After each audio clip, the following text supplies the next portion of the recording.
passerelle. Dépêchez-vous de marquer ces barils et de les charger. Arrimez la cargaison de Pittsburgh à l'arrière.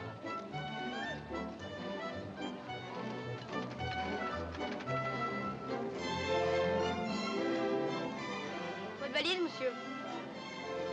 Merci, monsieur. Bon, et maintenant les caisses pour Memphis, par-dessus celles pour Natchez. Alors, grouillez-vous, mille tonnerres. Je veux arriver à la Nouvelle-Orléans avec un jour d'avance.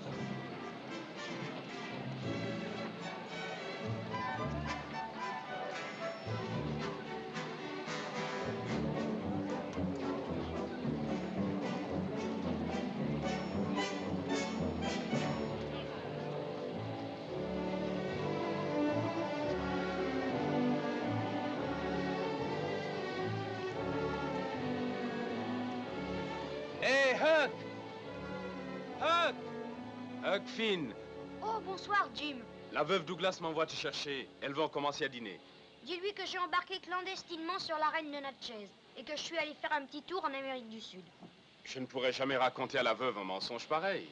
Ils ont un grand fleuve en Amérique du Sud. Un fleuve qui n'est même pas sur la carte. Alors ils ont besoin d'explorateurs, tu comprends. Bien sûr, il faudra que je descende le fleuve jusqu'à la Nouvelle-Orléans. Est-ce que ça serait pas une balade formidable, la Nouvelle-Orléans? Ça serait des embêtements sans fin. Et des embêtements, il y en aura pour tous les deux, si on ne rentre pas. Dis à la veuve et à Madame Watson que tu m'as cherché et que tu ne m'as pas trouvé. Tu sais, il va bientôt faire nuit. Eh, c'est vrai. L'air commence à sentir bon quand la nuit tombe. Tu seras en sûreté chez la veuve. Là, ton père ne viendra pas. Ton père, oui. Il te cherche, tu sais. Vaut mieux rentrer. Allez, viens. Les passagers pour Saint-Louis, veuillez monter à bord. Je voudrais bien partir en voyage quelque part. Dépêchons-nous. Allons-nous-en. Les passagers pour Saint-Louis sont priés de monter à bord. Il est encore pieds nus. Oh, mon Dieu. Huckleberry, allons, assieds-toi avant que le dîner ne refroidisse. Il mettra ses chaussures dès qu'il aura fini la dernière bouchée. Amanda, je ne suis nullement la gardienne de ma sœur, comme il est écrit dans la Bible, et je ne suis pas non plus la gardienne de sa maison, mais je ne... C'est exact, Sarah, tu ne l'es pas. Mais je ne pense pas qu'on doive espérer des miracles de la part d'un garçon dont la pauvre mère repose au cimetière du village et dont le père se vautre honteusement dans l'ivresse et la débauche. Ce n'est pas la faute de Huckleberry, ma chère Sarah, il n'est pas responsable. Seigneur, grâce te soit rendue pour cette nourriture et pour tous tes bienfaits. Nous te supplions d'éclairer de ta lumière les pas hésitants de ce pécheur, de faire qu'il cesse de vagabonder tout le temps pieds nus, qu'il cesse de manger comme un cochon et qu'il aille enfin à l'école. Fais-lui entrevoir la sagesse de l'éducation. Afin qu'en devenant un homme, il puisse trouver une bonne place honnête et stable, de préférence à la manufacture des tabacs ou peut-être même dans une banque, selon ta sainte volonté. Et nous te prions de faire que plus tard il devienne un homme respectable. Afin que lorsque les trompettes du jugement dernier sonneront, il ne soit pas damné et n'aille pas brûler dans les flammes éternelles de l'enfer. Amen. Amen. Amen.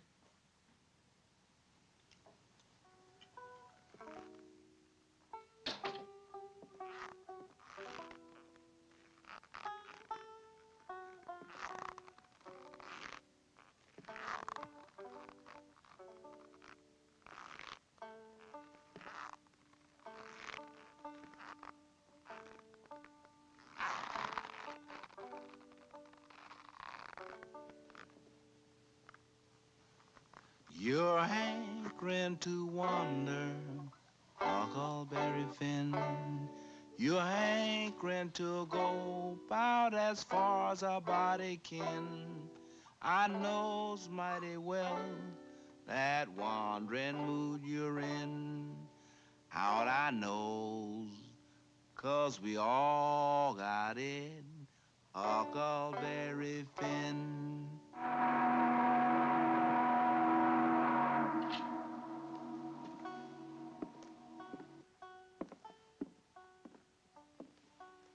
Huckleberry, tu fumes à présent? Puisque je porte des souliers, alors j'ai le droit. Il ne faut pas fumer, c'est une très mauvaise habitude. Et d'autre part, ça n'est pas propre. Oh, très bien. Je crois vraiment que je suis pas fait pour vivre comme les gens civilisés, vous savez. Oh, Huckleberry, il faut que tu essaies. Pas tant pour moi, mais pour Mademoiselle Watson. Elle se fait du souci pour toi. Elle s'inquiète de ce que tu deviendras lorsque tu seras un homme. C'est parce qu'elle t'aime beaucoup plus que tu ne le penses. Et si elle ne te retrouvait pas au paradis, elle serait bien malheureuse. Et maintenant, c'est l'heure où les jeunes garçons vont se coucher. Allons, viens.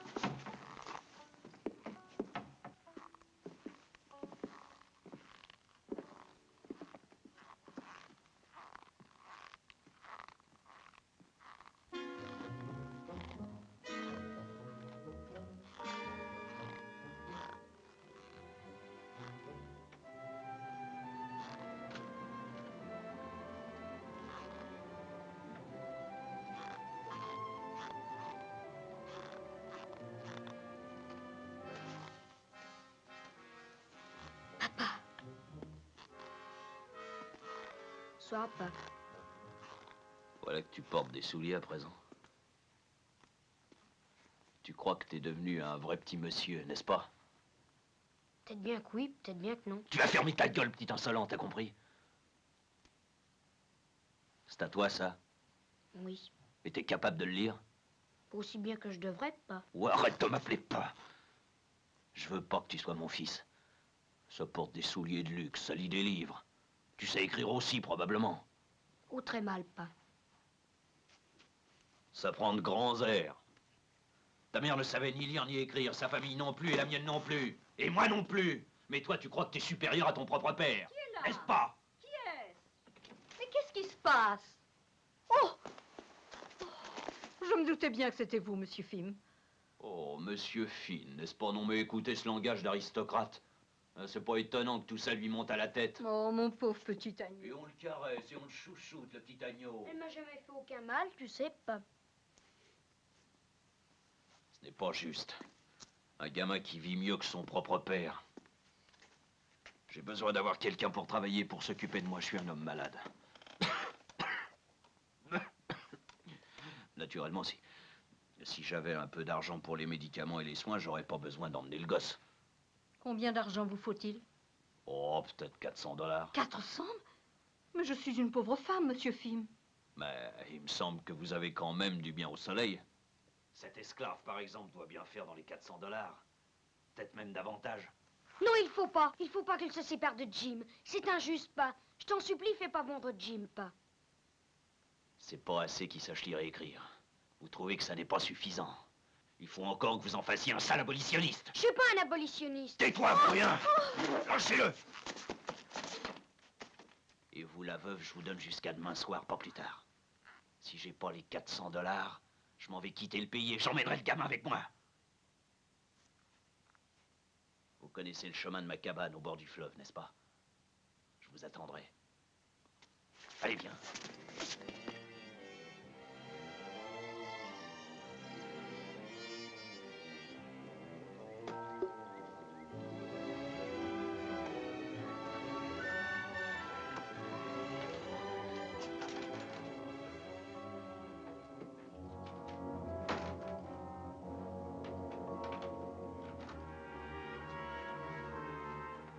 Qu'est-ce qu'il y a à bouffer?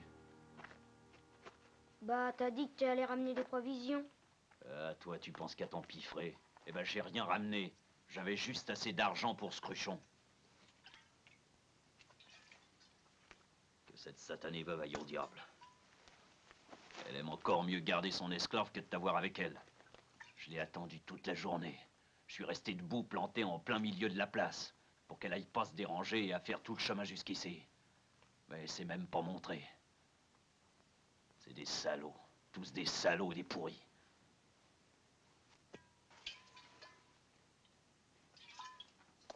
Plus je regarde la race humaine, plus je suis dégoûté d'être un homme. Jamais rien tiré d'eux. Excepté des malédictions, des injures, des coups de pied, c'est tout. Jamais la moindre petite chance.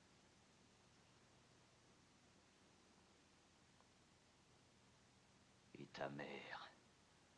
Ta mère aussi s'en foutait. Et toi aussi, tu t'en fous. C'est toi qui l'as tué. Tu l'as assassiné en venant au monde. Et Moi, pauvre homme, je suis resté avec un marmot en train de broyer, même pour une femme pour m'aider.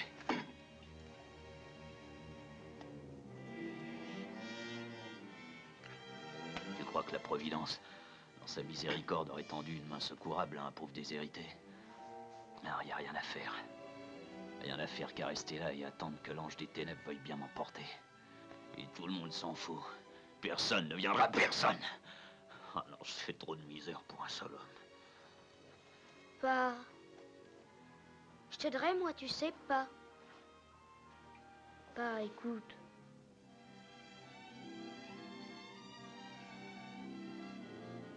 Toi! Toi! Je te connais. T'es l'ange des ténèbres. Tu viens me chercher. Mais je vais pas me laisser faire. Je vais t'égorger. Comme ça, tu reviendras plus jamais! Pas. Je suis pas un ange des ténèbres, je suis ton fils, pas, je t'en supplie. Je vais te tuer, je te dis. Non, non, ne me tue pas.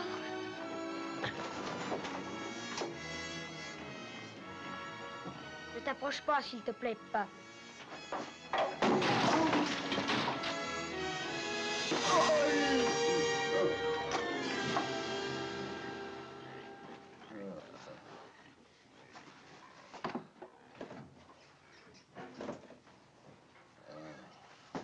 Je vais te tuer, je te dis. Quand tu seras bien mort, tout s'arrangera. Parfaitement bien. T'as bien raison, pas. Si je pouvais mourir, tout s'arrangerait merveilleusement bien. Et surtout pour moi. Alors, je crois bien que je vais être obligé de m'assassiner.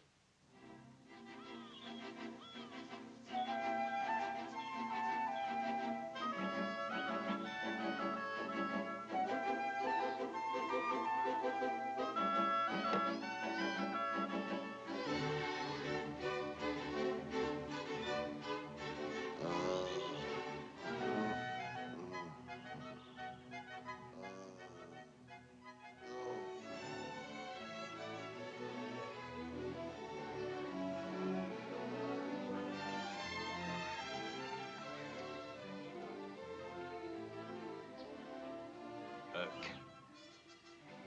Huck! Huck!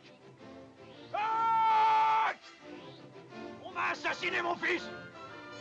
Mon enfant! Au meurtre! Ils ont noyé mon enfant!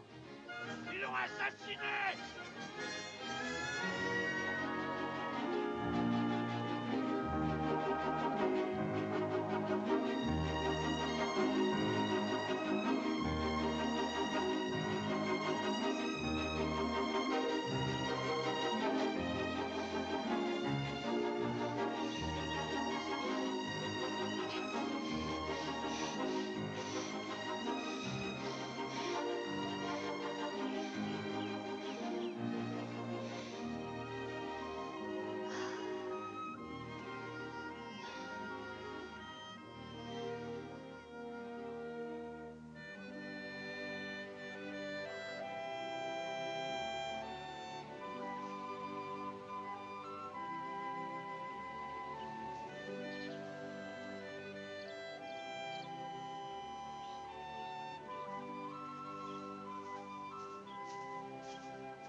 Bonjour, Jim. Sainte Mère, tu es un fantôme. Mais non, je suis pas un fantôme. Mais tu es mort. Ton père s'est mis à courir la ville en criant qu'on t'avait tué. Eh bien, je me suis débrouillée pour lui faire croire qu'on m'avait tué. Mais je suis pas mort. Regarde. Touche-moi. Aie pas peur. Touche-moi.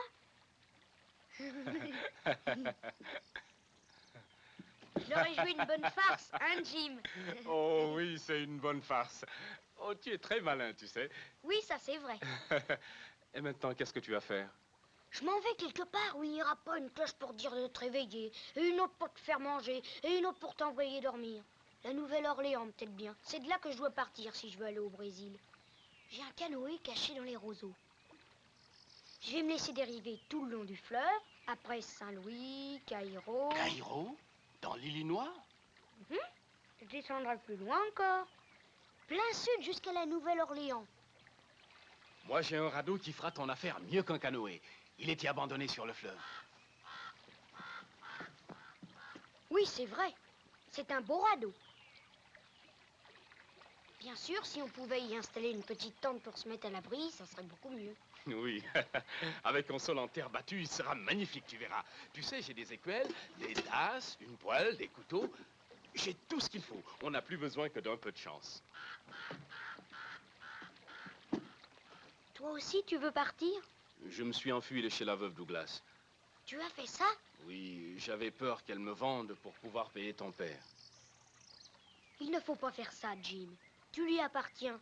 Et ce qui est juste est juste. D'ailleurs, on te rattrapera, c'est certain. Un esclave tout seul sur un radeau. Je serais plus tranquille si j'étais avec un blanc. Même si c'est un petit garçon. Je ne pourrai jamais aider un esclave en fuite. Parce que les gens iront raconter partout que je suis un sale abolitionniste. Je sais, tu as raison. Virez à droite.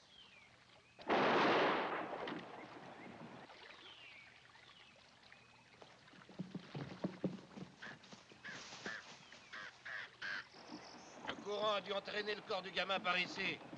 Ils sont en train de chercher ton cadavre. Oui, j'ai l'impression que c'est mon cadavre qu'ils cherchent. Approche-toi du rivage. L'esclave qui l'a tué, qui s'est échappé, s'est sûrement caché dans une de ces îles. Ils pensent que c'est toi qui m'as tué. C'est pas vrai, bien sûr, puisque je suis vivant. Dépêche-toi de filer. Prends le radeau. Mais toi, où iras-tu? Je pourrais aller avec toi, Huck. Je pensais descendre jusque dans l'Illinois et de là me débrouiller pour passer la frontière. Pour qui est-ce que tu me prends, Jim? Je ne vais pas aider un esclave en fuite. Ça ne serait pas très honnête. Je suis sûr qu'il est sur cette île. On va accoster.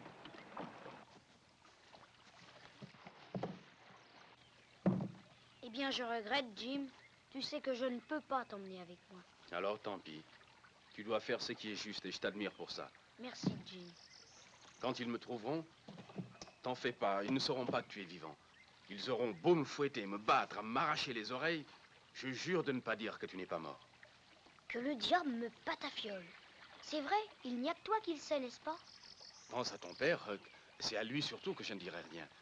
Mon père, c'est vrai. Et quand t'as parlé dans mon sommeil, j'irai dormir quelque part où personne ne viendra m'entendre parler. Pourquoi? Tu parles aussi en dormant? C'est une manie que j'ai des fois, mais ça va déjà mieux. Jim, il faut que tu viennes avec moi. Non, ça ne serait pas honnête. Oh, tout ça ne compte pas quand on n'a pas le choix. Si je te laissais ici, ça ne serait pas très malin. Allez, viens, Jim. Par ici, les gars, allons-y. Je t'en prie, Jim, viens avec moi. Si tu crois que c'est mieux que je vienne, Huck, alors je viendrai parce que t'es très malin. Alors allons-y. En route. J'ai toujours pensé que pour un petit blanc, tu savais très bien raisonner. Merci, Jim. Tiens, donne-moi la perche si tu veux. Tu n'as plus qu'à laisser faire le vieux Jim. Prends le gouvernail et en route.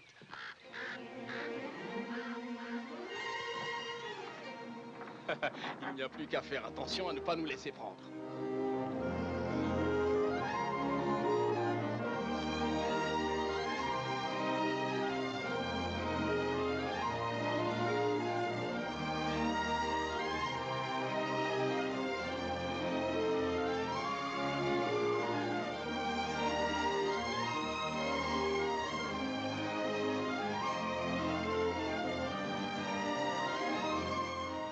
Regarde là-bas les oiseaux.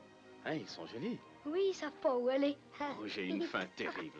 Je voudrais bien qu'on attrape quelque chose. Ouais.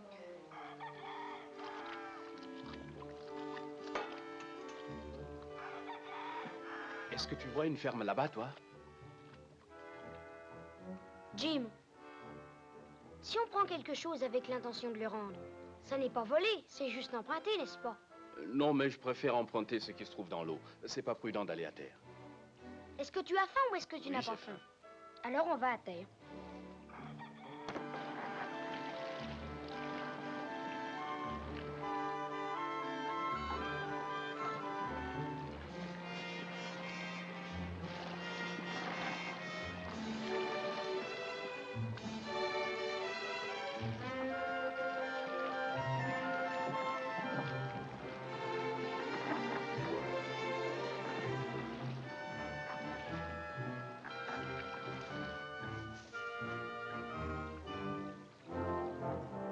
Viens par ici.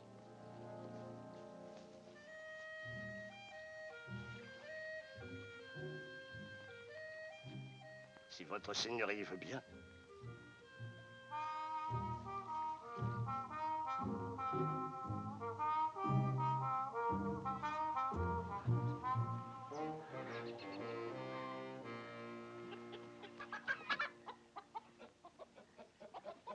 Y a rien ici.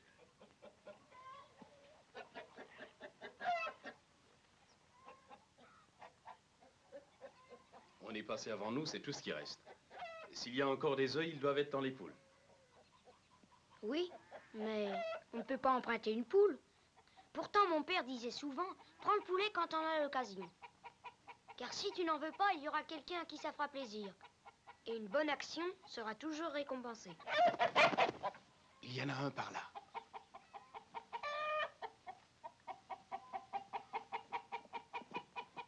Attrape-le, attrape! Allons, sortez de là, espèce de coyote aux pieds fourchus. Montrez-nous si vous savez mourir comme des hommes. Je compte jusqu'à 3. 1, 2, 3. Tu t'appelles Grand Gerfaut? Non, monsieur, je m'appelle William Abner. William. Et voici Jim, mon fidèle serviteur.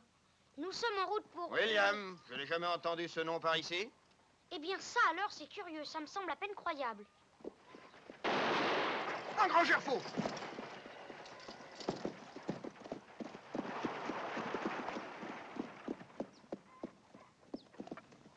Tu es un grand berger? Non, je ne suis qu'un petit garçon. Ça ne fait aucune différence. Je te tuerai quand même si tu es un grand berger. Mais pourquoi voulez-vous faire ça, monsieur? Il y a une mésentente entre les grands bergers et les grands gerfauts. Hein? Est-ce que tu sais seulement ce que c'est qu'une mésentente? Eh bien, je vais te le dire. Voilà, ça se passe toujours de la façon suivante. Un homme se prend de querelle avec un autre homme. Alors, il le tue. Puis le frère de l'homme qui est tué va tuer le premier. Ensuite, tous les frères de chaque famille se mettent de la partie. Après ça, tous les cousins aussi s'en mêlent. Petit à petit, tout le monde est tué, et voilà comment se termine la mésentente. Sauf qui peut! Que le monsieur a dit sauf qui peut. Nous n'avons rien à voir dans un pays où les gens se tuent sans même savoir pourquoi. Oh les mains! Vous n'allez pas me tuer, monsieur. Je ne suis ni un grand gerfaut, ni un grand berger, je vous l'assure. Ton nom ne m'intéresse pas, t'es un voleur de poules. Ne tuerez pas, monsieur. Sortez-vous, Jim!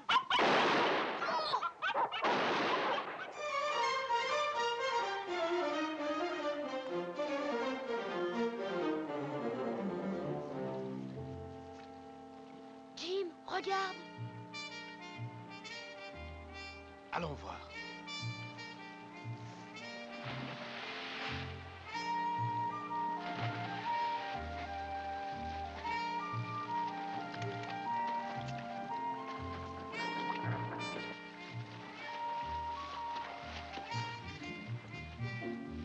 N'approchez pas de notre ado. Oh non, non, non.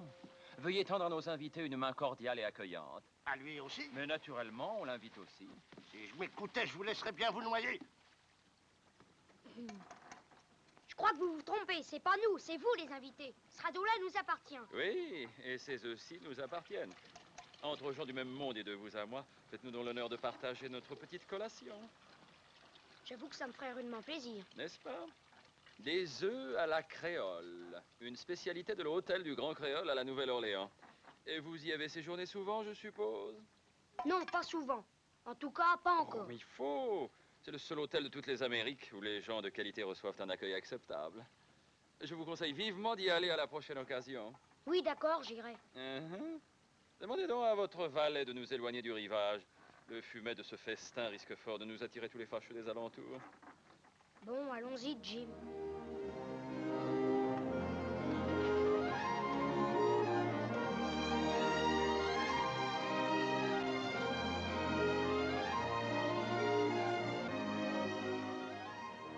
Ces œufs à la créole, un régal de roi. Délicieux. Eh bien, nous arriverons à Piquesville demain dans la matinée. Nous avons affaire demain à Piquesville. Des affaires de famille. Peut-être cela vous amuserait de reluquer ces quelques lignes. Nous les avons découvertes dans le journal local. Je ne lis pas très bien les caractères imprimés. Oh oh! Nous apprenons que M. Wilkes, un des éminents citoyens de Piquesville, est gravement malade. Il a demandé à ses deux frères, Arthur et William, qui sont pasteurs en Angleterre à Sheffield, de venir avec leur neveu Patrice, âgé de 13 ans, s'établir ici afin de l'aider à gérer ses biens. Notre cher concitoyen n'a pas vu ses deux révérends frères depuis 28 ans. Je crois que c'est parfaitement clair. Oui, mais où sont les révérends? C'est nous, les révérends. Et au diable crois-tu qu'ils soient, les révérends? Mais alors, où est-il, votre neveu Patrice? Oh, nous perdîmes notre Patrice sur un océan Pacifique déchaîné en venant d'Angleterre. Un accident tragique. Les requins furent sans pitié. Mais je suis persuadé qu'il vient de renaître. Patrice. Mais je ne m'appelle pas Patrice. S'il venait avec nous, les braves gens de Piquesville ne feront aucune difficulté pour nous croire. Nous allons à Cairo. Un petit arrêt vous reposera sans trop vous retarder et nous vous serions tellement reconnaissants. Mais vous allez à Cairo pour quoi faire? Il n'y a rien à voir excepté les chasseurs d'esclaves et les esclaves qu'ils pourchassent. Oh, nous avons affaire dans le coin. Mais naturellement, ils ont affaire dans le coin. Et quel genre d'affaires avez-vous là-bas? Des affaires de famille, exactement comme vous. Je m'appelle William, Abner William. Et voici mon inséparable serviteur Jim. Nous allons prendre possession de grandes terres qui nous reviennent par décret du gouvernement. Ceci à cause que mon frère Ned a été scalpé par les Indiens Cheyennes. C'est ça, vos affaires? Oui, c'est ça. Vous comprenez, ma famille était très riche, mais elle a été exterminée dans une mésentente. Mais qu'est-ce qu'il raconte, ce mioche? Eh bien, il est en train de pleurer sa grandeur passée. N'est-ce pas, petit? Oui, monsieur. Eh oui, rien n'accable davantage l'être humain que de tels revers. Vous devriez pourtant savoir ce que c'est que la grandeur perdue. Je devrais. Voulez-vous nous permettre de nous présenter? Cet homme-là n'est rien d'autre qu'un rejeton de la grande noblesse d'épée. Hélas, il est privé à jamais de son titre, mais il est et reste duc de l'Abbaye Verte. Un duc? Un duc? Il vagissait encore quand il fut arraché à son berceau doré et obligé de se défendre tout seul avec ses petites menottes nues contre un monde rapace et cruel. Tout seul?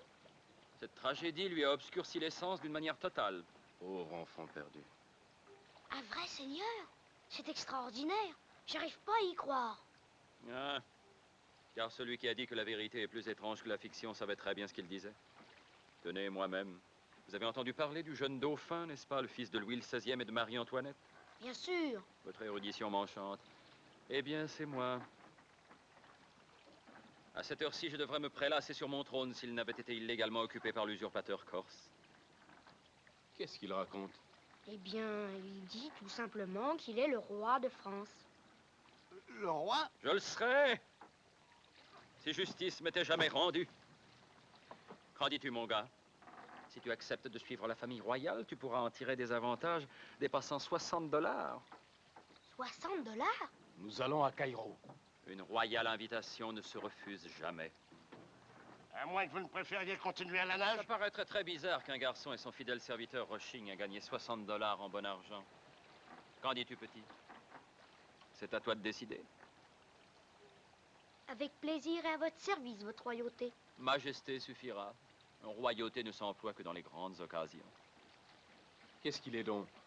Un révérend anglais ou un roi français? Ça alors, je vous jure, ton ignorance des rois pourrait remplir des livres entiers. Ce que cette noblesse est en train de faire est la chose la plus courante au monde. Ça s'appelle voyager incognito. En route pour Piquesville, Ville Verte. Lors, un jeune garçon leur montra la voie. Ah là là là, le monde est rempli de pigeons qui attendent patiemment que nous les plumions. Ah là là là, il y a tellement de pigeons qu'avec toutes leurs plumes on pourrait faire des milliers d'édredons.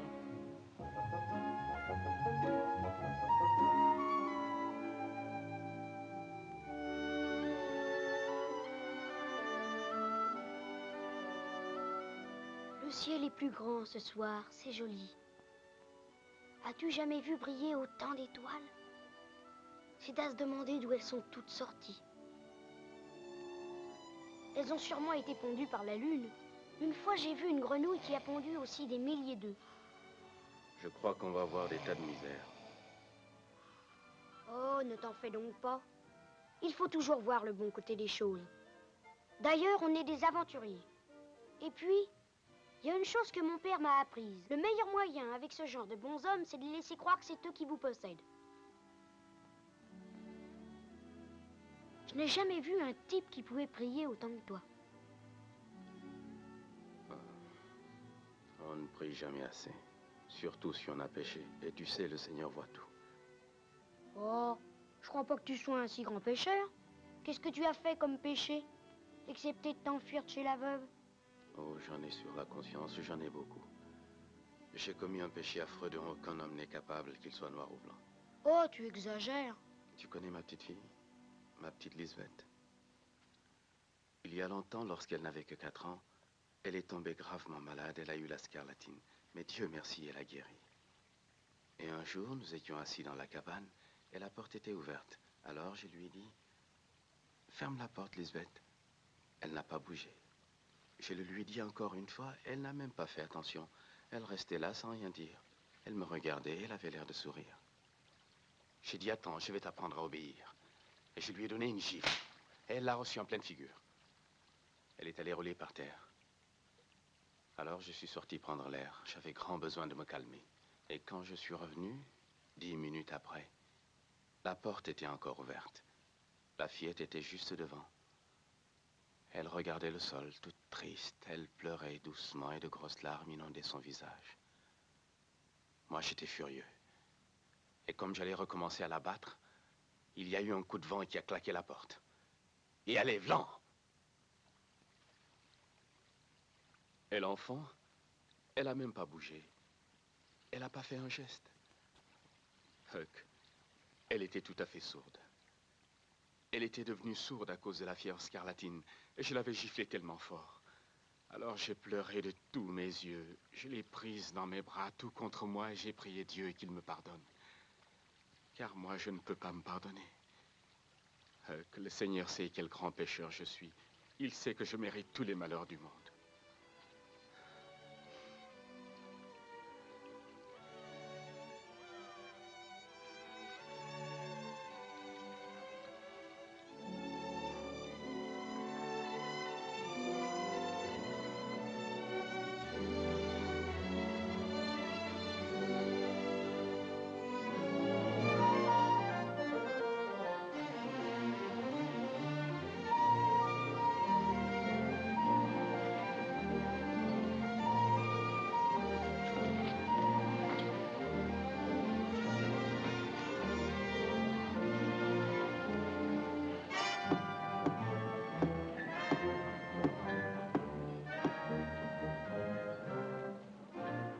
Cette ville a l'air d'une corne d'abondance. Les chers concitoyens de cette cocagne doivent être riches à faire pâlir d'envie dans sa tombe le roi Crésus en personne. Les gens fortunés sont très méfiants. Il serait de bonne politique de glaner quelques renseignements sur le cher Peter Wilkes. Comment comptez-vous vous y prendre, Majesté? Comme on glane des renseignements partout ailleurs. Chez le barbier du village. Et vous avez besoin de vous faire raser, Majesté.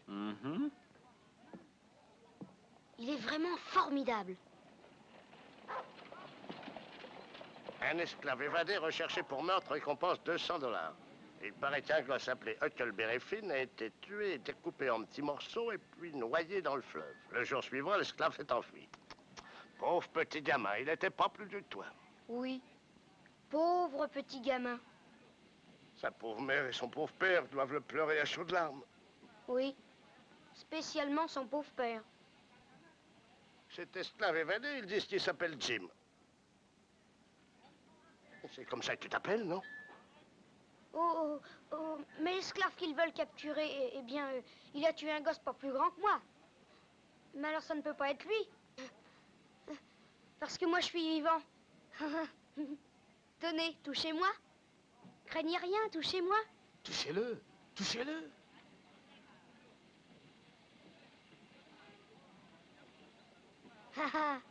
Voici, monsieur le roi, tu feras ce qu'il te dira de faire, t'as compris? Je vous remercie infiniment, cher monsieur. Mais je Permettez-moi de croyais vous que vous... présenter le Figaro génial, l'artiste en tout poil de cette ville bénie. Mon frère, le révérend William Wilkes, notre neveu Patrice. Celui-là, c'est notre dévoué serviteur. Alors, c'est donc vous qui êtes le diminué. Man pardon. C'est bien lui qui est sourd-muet. Sourd-muet, dites-vous? Oui, de naissance. Monsieur Peter Wilkes nous a tout raconté sur son pauvre frère William. Sourd et muet? Oh!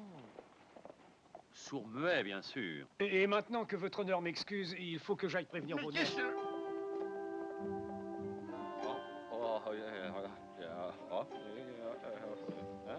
Ce sont les frères de Monsieur Wilkes et leur neveu.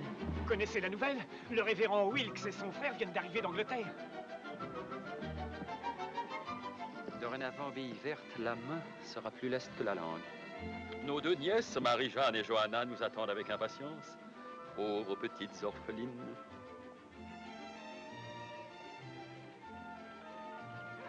Oui, le révérend Wilkes et son frère viennent d'arriver d'Angleterre.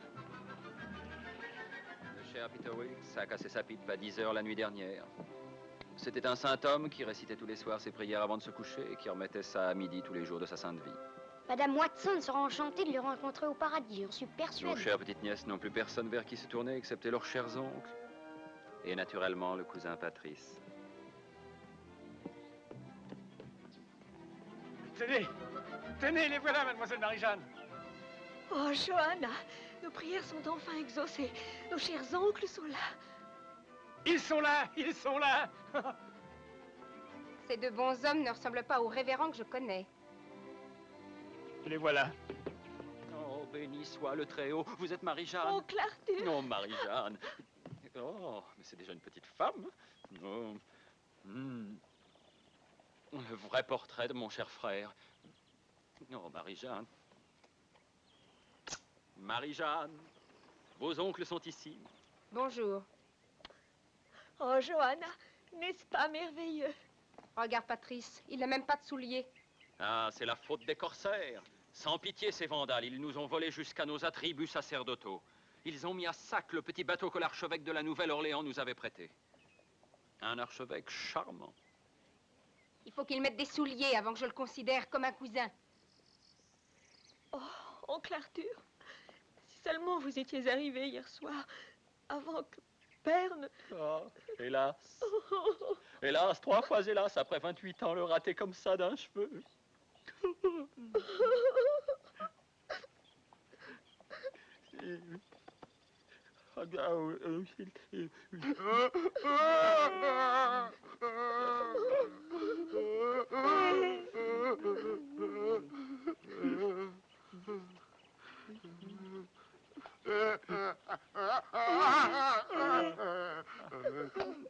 Votre oncle William a une furieuse envie de voir notre cher disparu.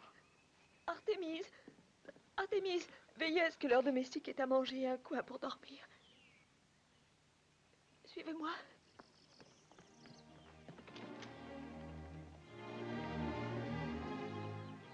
Soyez bénis, mes chers concitoyens.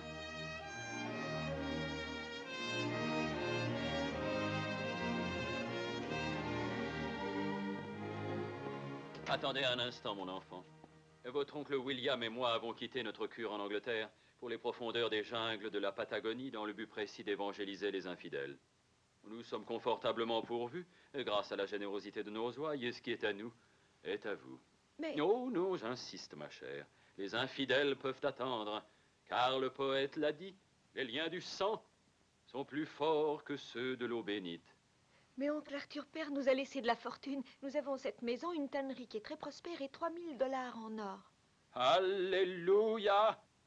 Et il a laissé 3000 $ en or pour vous et l'oncle William. Cela n'a aucune importance. Tout ce qui compte, c'est que les gentilles jeunes filles que vous êtes soient pourvues et bien pourvues. Père est dans cette pièce. Ah oui, il faut que nous rendions grâce à notre cher frère disparu. Patrice. Oui, oui, mon oncle. Qu'est-ce que tu as, Patrice? Est-ce que tu as peur? Non, mais... Je ne crois pas qu'un petit garçon de mon âge doive assister à ce spectacle. Je ferais mieux d'aller voir où est Jim. Oh oui, oui. Alors va, illico presto. Oh, nous arrivons trop tard. Oh, oh, oh, hélas, il est trop tard. Patrice. Hein? Tu as l'air terriblement pressé d'aller retrouver ton domestique. Tu as peur qu'il s'échappe? Qu'il s'échappe? Mais il n'y a pas au monde un esclave plus fidèle que celui-là. Veux-tu venir avec moi, Patrice? Alors, tu viens? Ça va, je viens. Tu vois ça? C'est un livre d'histoire. Je l'ai lu. Il dit qu'il n'y a plus d'esclaves en Angleterre depuis longtemps. Oh, mais non, il ne vient pas d'Angleterre. Nous l'avons ramassé dans une île déserte pendant qu'on traversait l'océan. Une île déserte? Dans l'Atlantique? Le Pacifique. Nous sommes venus par le Pacifique. Voici un livre de géographie. Je l'ai lu aussi. L'Atlantique est le seul océan entre l'Amérique et l'Angleterre. J'en ai assez, ma cousine, de toutes ces questions. Qui est-ce que tu vas croire? Un vieux livre de géographie miteux ou un gentleman qui vient d'arriver à l'instant du vieux continent? Très bien, viens avec moi, Patrice. Alors, tu viens? Ça, c'est une Bible. Je ne l'ai pas lue, mais je la garde sous la main pour faire jurer ceux que je soupçonne de dire des mensonges. Alors, lève la main et jure de dire la vérité. Et ne viens pas me raconter qu'ils ont une autre Bible en Angleterre. Vas-y, jure.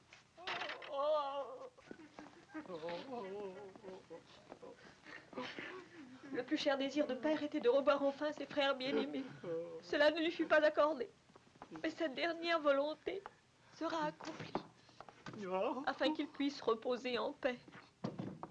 Ne leur donne pas l'or, Marie-Jeanne, ne fais pas ça. Ça serait une erreur. Oui, Johanna a raison. Ce n'est ni l'endroit ni le moment de parler de gros sous. Rien que la vue de ces 3000 $ en or suffit à nous soulever le cœur, mon enfant. Mais nous ne serons pas égoïstes.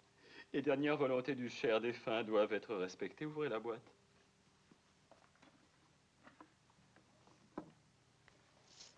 Laissez-moi vous débarrasser de ça. Ne craignez rien, je vais m'en occuper.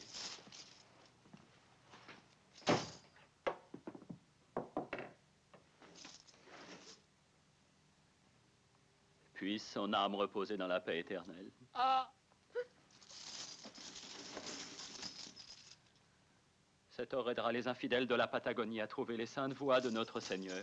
Oh, oncle Arthur, comme je voudrais être assez désintéressé pour vendre la maison et la tannerie et employer les fonds à servir votre noble cause.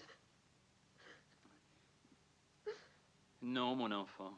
Non, je ne l'accepterai pas. Toi et Johanna, vous devez penser à votre avenir. À moins, bien sûr, que vous ne décidiez d'accepter l'hospitalité de vos deux oncles chéris et de vous établir définitivement au vieux pays d'Albion. En Angleterre? Vous aurez une très belle chambre au presbytère. Règne Britannia, règne sur les mers immenses. Oh, Johanna, c'est merveilleux. Nous irons vivre en Angleterre avec nos chers oncles. Eh bien, moi, je ne veux pas y aller.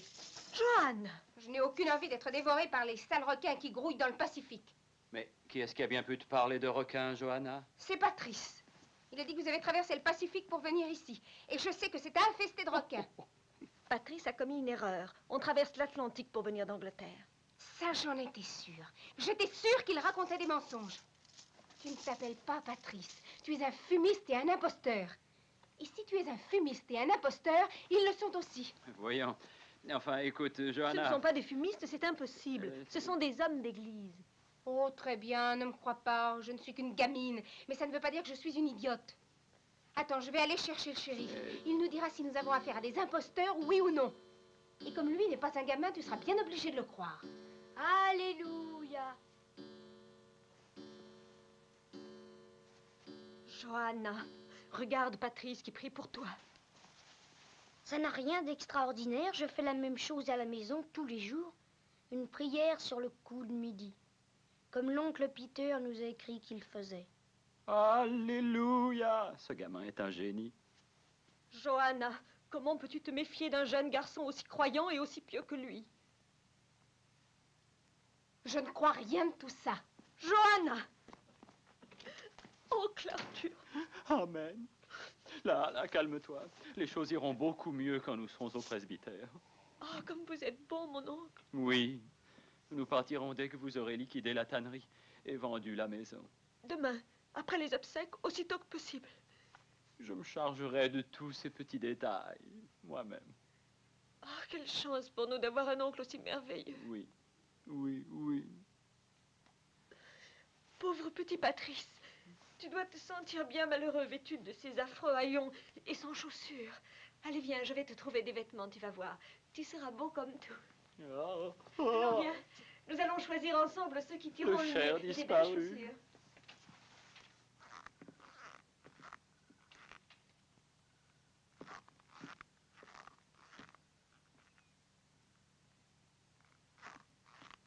Jim! Jim! C'est toi, mon grand? Approche-toi. Dieu du ciel, qu'est-ce qui t'est arrivé? Ils m'ont donné la redingote du mort et ses chaussures. Je peux pas rester en cette maison. On va partir. Tu vas retourner au radeau. Tu le conduiras à 500 mètres en aval. Cache-toi bien et attends-moi. Parce que j'ai l'impression que ça va aller très mal. Cette Johanna, elle a l'air décidée à démasquer la grande noblesse. Si elle nous amène le shérif dans cette histoire, il est bien capable de croire que c'est toi l'esclave évadé qu'on recherche. Eh bien, je le suis. Et alors? Bien sûr.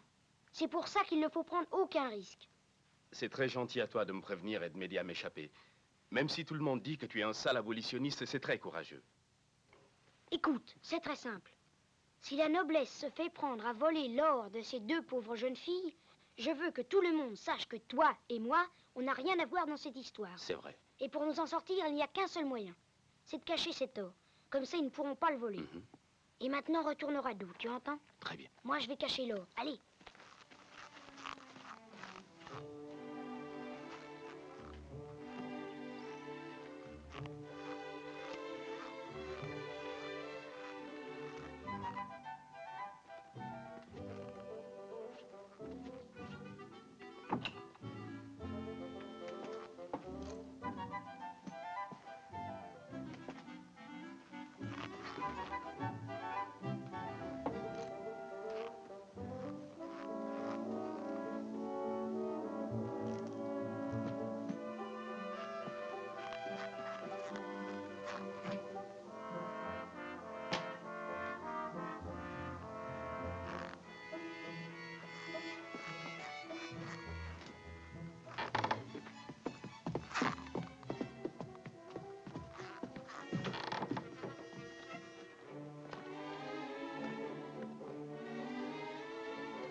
Où est l'oseille?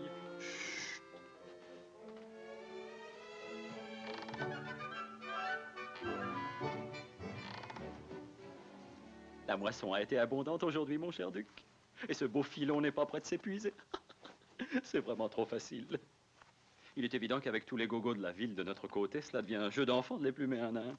Et tu sais qu'il y a encore $200 qui ne manquent qu'à être ramassés. Je pense à cet esclave qui est avec le gosse. Il porte aussi le nom de Jim, et celui qu'on recherche s'appelle comme ça. Non. Non. Le gosse ne trouverait pas ça très gentil. Ce ne serait pas très intelligent de l'avoir contre nous. Oui. La manière dont il nous a sauvé la mise avec le coup de la prière prouve qu'il possède l'âme d'un artiste. Avec le temps, l'expérience, un bon entraînement, on peut en faire l'escroc le plus raffiné de notre époque. Non. Nous n'allons donc pas encaisser les 200 deniers de la trahison. Du moins pas pour l'instant. Veux-tu enlever tes godasses?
Je me suis endormi.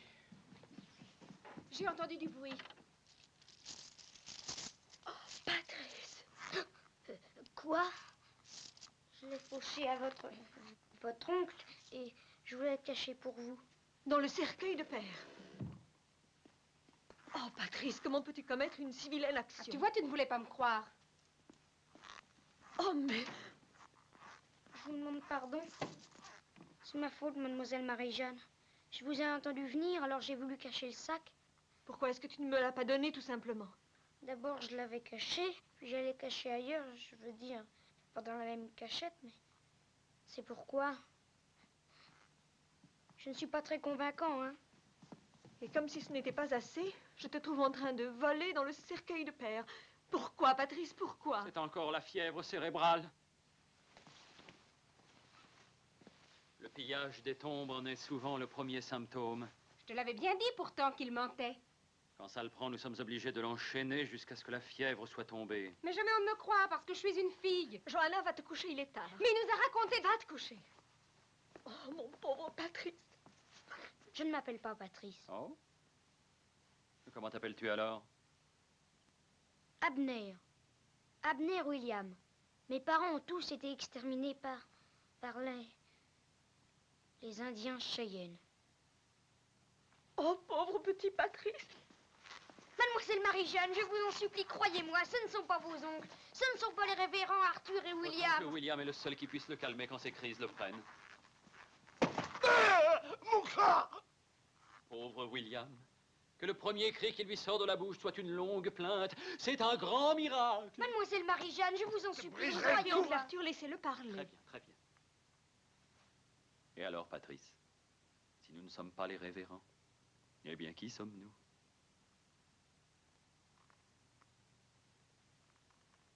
Celui-ci est le duc de la Bille Verte et celui-là est le roi de France. Oh, oncle Arthur. Mademoiselle Marie-Jeanne, je vous en supplie, écoutez-moi. Ah, c'est étrange, je n'arrivais pas à y croire. Je pensais que je voyais double. Marie-Jeanne, le bateau entrez, à entrez, vapeur s'il vient vous plaît. d'accoster.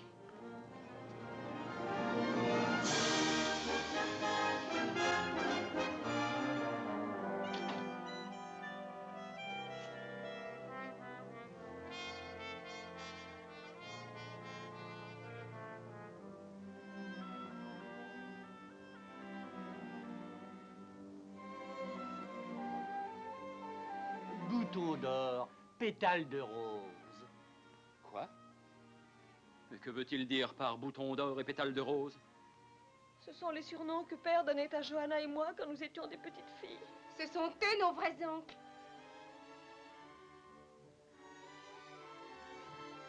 Oncle Arthur.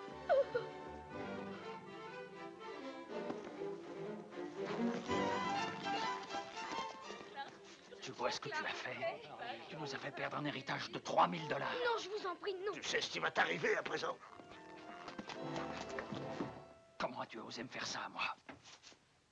J'ai eu confiance en toi et ça ne m'était jamais arrivé auparavant. J'avais de grands projets pour toi. À nous deux, on aurait vidé toutes les poches d'ici à la Nouvelle-Orléans. Mais tu m'as poignardé traîtreusement dans le dos. Laisse-moi Oh non, l'étranger. vous n'en ferez rien. Vous êtes déjà assez compromis comme ça. Les habitants de cette ville savent la vérité à présent. Il y a des tas d'imbéciles chez nous qui sont disposés à accepter n'importe quoi, sauf d'être pris pour les imbéciles qu'ils sont. Toi, je te retrouverai. Où que tu sois, je ne t'oublierai pas. Crois-moi, le monde ne sera jamais assez vaste pour te cacher, mon ami. Il n'y aura pas un coin d'ici à l'autre bout de la terre où tu pourras te réfugier. Tu paieras 1000 fois ta traîtrise. Je te le jure, j'en fais ici le serment. Tu m'as bien compris? Ils sont là. Par ici, tous les deux. Monsieur le représentant de la loi, enchanté de faire votre connaissance. Et pas d'histoire. Non, non, oh là, non, cher ami. On a de l'éducation, nous autres. Au revoir à tous. Au revoir. Je vous salue, gentille demoiselle.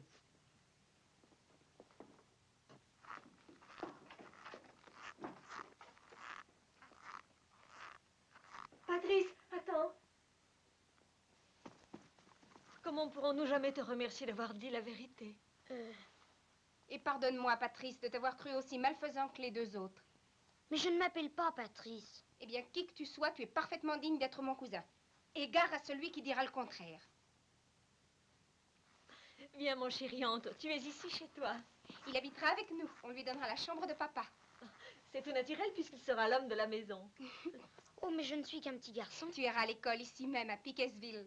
Et puis quand il sera grand, il dirigera la tannerie. J'en suis sûrement indigne. Oh, j'ai tellement envie de le voir, avec de beaux vêtements tout neufs, chaussé de beaux souliers vernis, assis avec nous sur le banc familial à l'église. Il faudra aller à l'église, Abner. À moins que tu ne veuilles brûler à jamais dans les flammes éternelles de l'enfer. Oui, Madame Watson. Oui, Mademoiselle Johanna.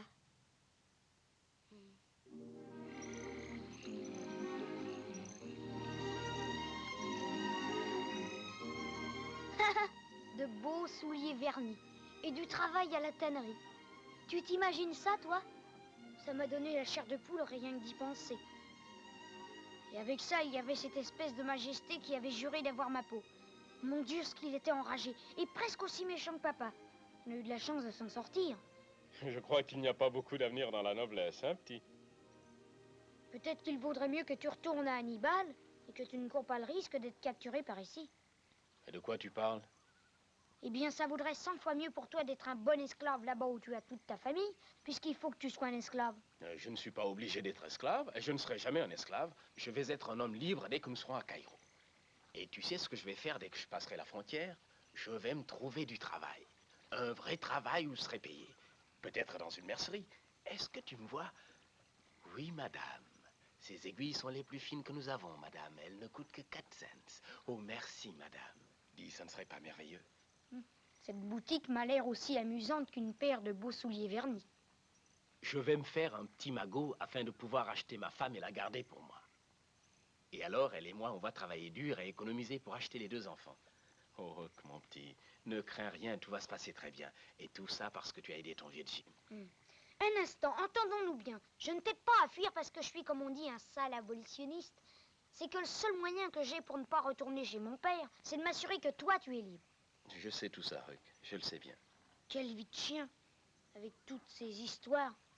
J'aurais bien de la chance si j'arrive un jour à la Nouvelle-Orléans. You're hankering to wander, Huckleberry Finn. You're hankering to go about as far as a body kin. I knows mighty well that wandering mood you're in. How'd I know? 'Cause we all got it, Huckleberry Finn.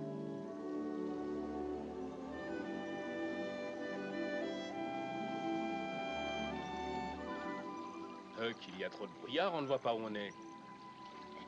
Regarde là-bas.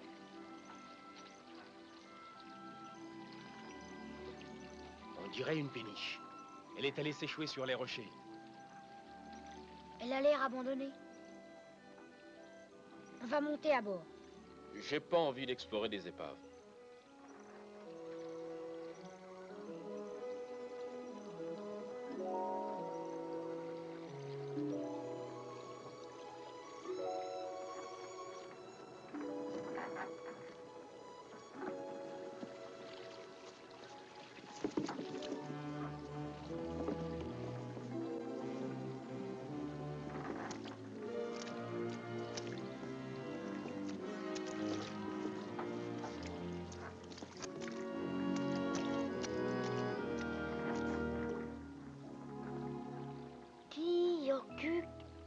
Iowa. Keokuk, Iowa. Elle vient du Nord, Jim. Qui sait? Peut-être qu'elle appartient à des gens riches. Qui sait ce qu'ils ont laissé? Ils ont peut-être laissé un trésor. Peut-être. Allez, viens. Entrons.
Regarde ce que j'ai trouvé. Je t'avais dit qu'il y avait un trésor. Qu'est-ce qu'il y a là-dedans? Faut pas y aller, Huck. Et pourquoi pas? Il y a un homme mort là-dedans. Tu es sûr? On dirait qu'il a une balle dans la tête, en plein entre les yeux. Ça, par exemple. Allons-nous-en d'ici, Huck. Est-ce que ses yeux sont encore ouverts? Oui, et il vous fixe. Laisse-moi aller voir. Non, je t'en prie, n'y va pas, n'y va pas. Mais je n'ai jamais vu encore un homme mort comme ça. Et tu as vu M. Wilkes dans un cercueil. Oui, mais il n'avait pas une balle dans la tête. Quand deux personnes regardent les yeux d'un mort, c'est le plus mauvais signe qui soit. Moi, je ne crois ni aux fantômes ni aux porte-malheur. Et je vais jeter un coup d'œil. Je dis qu'il ne faut pas y aller. Tu feras ce que je te dis. Tu entends? Tu entends? Gare à toi si tu vas regarder ce mort. Je t'en prie, Jim. Ne me fais pas de mal, dis. Huck, Huck, oh Huck, mon petit, pardonne-moi. Le vieux Jim te ferait de mal pour rien au monde. Oh mon Dieu, pardonne-moi pour ça. Qui est là? Sortez, sinon je vous envoie une volée de chevrotines à travers la porte.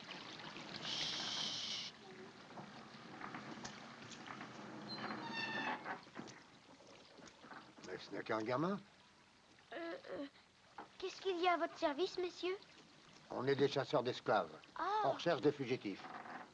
Qui c'est qui habite là-dedans? Mais attention, n'essaie pas de nous mentir. On a entendu des voix. Oh. Il y a combien de personnes là-dedans? Il n'y a qu'une personne? C'est un noir ou un blanc? Un blanc. D'ailleurs, je suis vraiment content que vous soyez là. Voyez-vous, c'est mon cousin Jeff. Le pauvre homme, il est malade. J'ai amené ce radeau jusqu'ici afin de pouvoir le transporter à terre. J'aimerais bien que vous m'aidiez à transporter le cousin de Jeff sur le radeau afin que je puisse l'amener à terre. Ben, on n'a pas le temps, tu sais. Et il est gentil, ce petit. Donnons-lui un coup de main. Enfin, puisqu'on est à bord, jetons un coup d'œil. C'est par ici, s'il vous plaît. Vous pouvez entrer. C'est tout droit.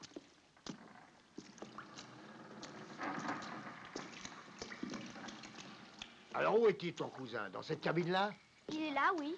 Le cousin de Jeff vous sera bien obligé, monsieur. Quand je demandais aux autres, il s'enfuyait. Bah, je trouve pas ça très gentil. Oui, c'est curieux aussi. Écoute, gamin. De quoi il est malade, ton cousin Jeff? Dis-le-moi. Eh bien, c'est...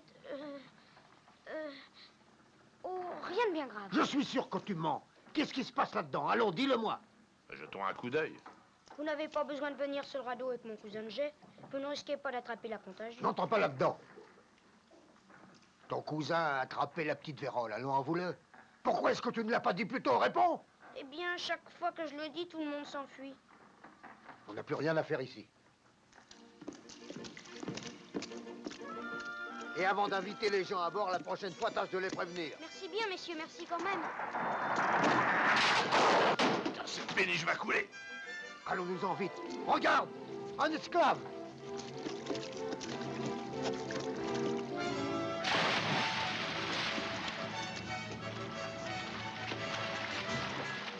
Je ne le vois pas.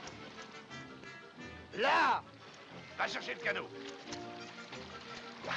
On s'occupera de lui plus tard. Mais s'il arrive à s'enfuir, nous perdons la prime de 500 $. Dépêche-toi. Le gosse est parti avec. Tiens, attrape ça. Prends la garde.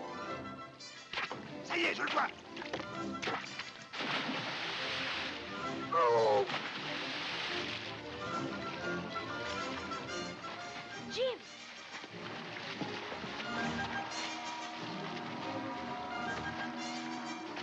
Allez, viens. Ça y est. Oh là là, ça va mal. Je te dis qu'ils sont par là, je les ai entendus.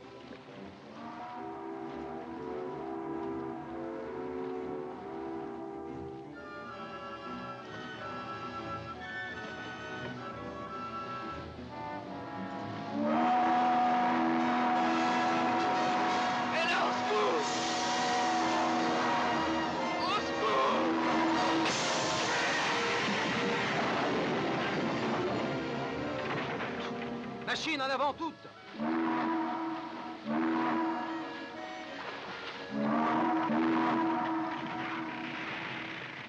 D'après le bruit, nous avons dû éperonner un radeau. On continue, capitaine? Machine arrière, toutes! Si c'était un radeau, il y avait peut-être des hommes. En arrière, toutes! Oui, capitaine.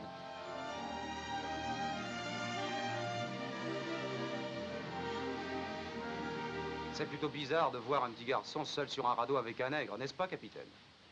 Il s'appelle Jim, c'est mon fidèle serviteur. Quant à moi, je m'appelle William, Patrice William.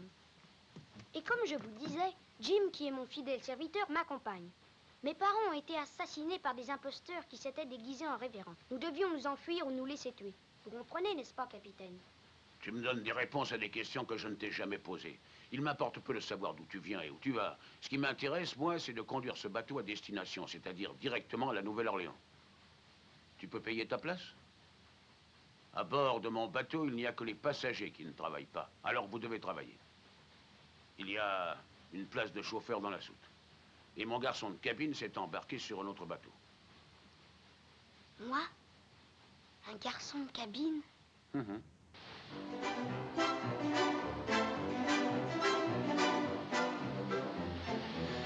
I ain't never felt so good before.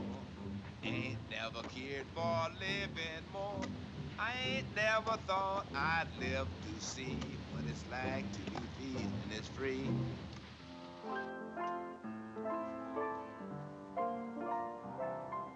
I'll wait for you by the river. My true love told me one day. I'll wait for you by the river, and we'll go sailing away to a land I know, made of sun and shine, where dreams are blooming on every vine. I'll wait for you by the river, and we'll go sailing away to a land I know, made Va of voir le sun capitaine, il t'a demandé. and shine, where dreams are blooming on every vine. Oh, excusez-moi, I'll monsieur. wait for you by the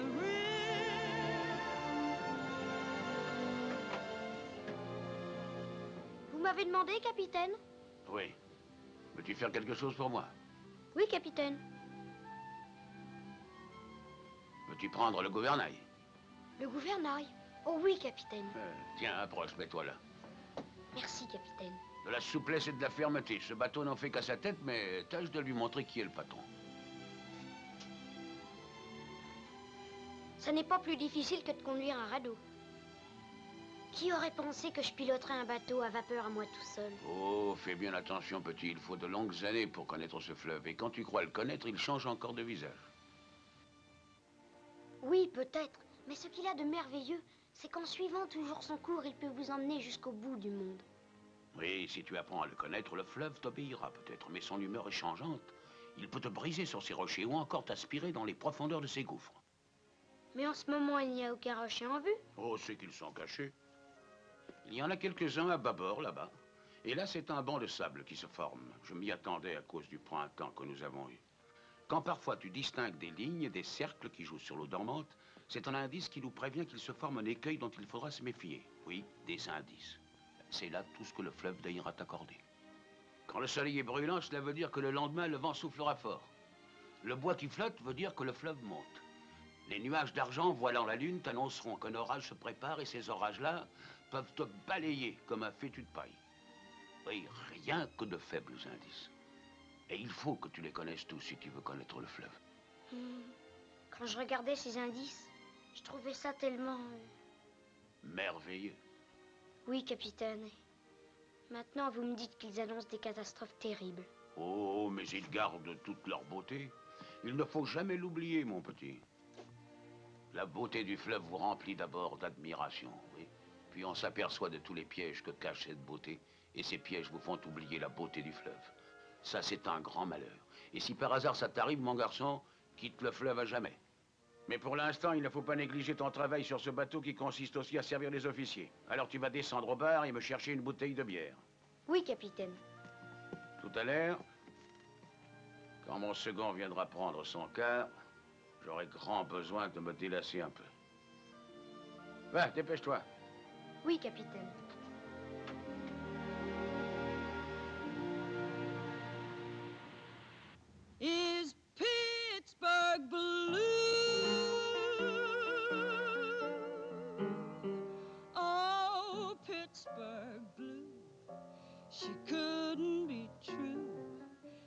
de bière pour le capitaine.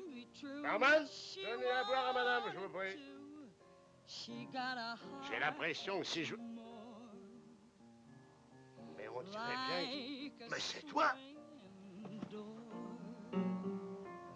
She only thinks of the two-time kind of love.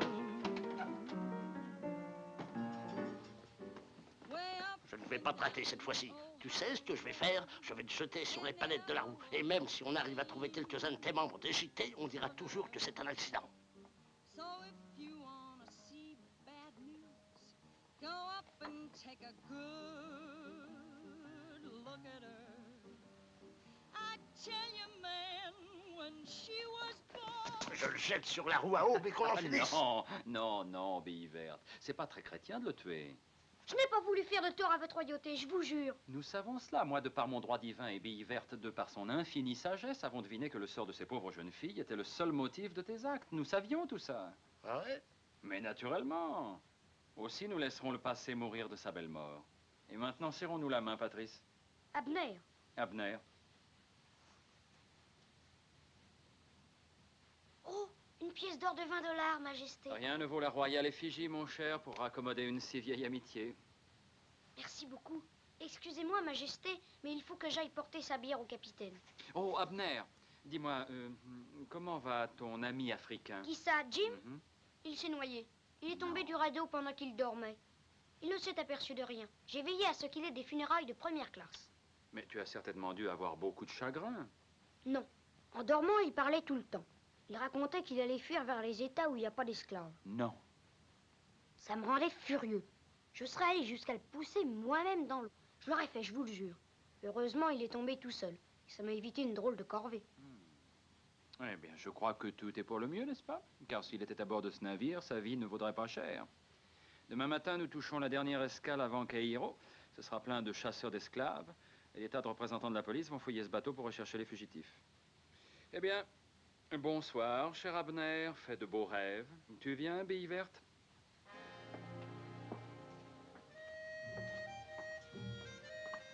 Ne laisse pas filer. Patience.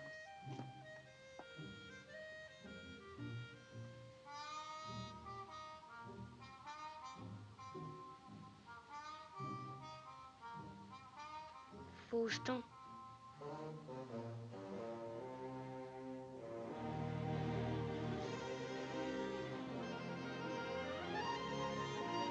Cet uniforme m'allait très bien, mais le capitaine en aura besoin pour le garçon qui me remplacera.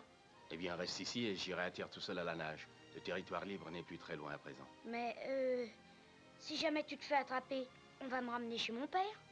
Puisque tu veux voyager, ce bateau va te conduire jusqu'à la Nouvelle-Orléans. Dis donc, est-ce que tu n'as pas envie que je vienne avec toi? Bien sûr, j'ai envie. Eh bien alors, allons-y.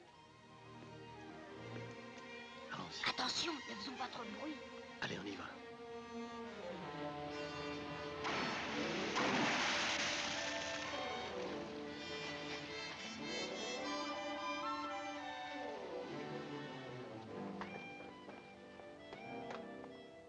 Tu les as laissés s'enfuir. Ne t'énerve pas, Bille Verte. Les 200 $ offerts en récompense sont dans notre poche. Ne t'inquiète pas et surtout laisse-moi faire. Carmody est arrivé! Le grand cirque géant est là! C'est la seule et unique représentation de gala! 10 cents! La 10e partie $1. Nous n'avons reculé devant aucun sacrifice pour vous donner le plus grand spectacle de tout le Mississippi! Venez voir frigir les lions féroces! Les belles écuyères, la vraie femme à barbe! Est-ce que vous allez du côté de Cairo, dans l'Illinois, monsieur? Oui, petit, on repart ce soir. C'est ta dernière chance de voir le spectacle qui a bouleversé toutes les têtes couronnées de la vieille Europe. La plus extravagante féerie qu'on ait jamais vue dans ce pays. Et docteur... On va y aller, Jim. Allez, les gars, fouillez dans ce coin-là. George, fais-les avancer plus vite. On en a attrapé 6 tout à l'heure qui essayaient de traverser la crique bleue vers les États libres. On va les renvoyer chez eux par le prochain bateau. Attends-moi ici, je reviens. On va se faire embaucher au cirque. Sois prudent, Rock.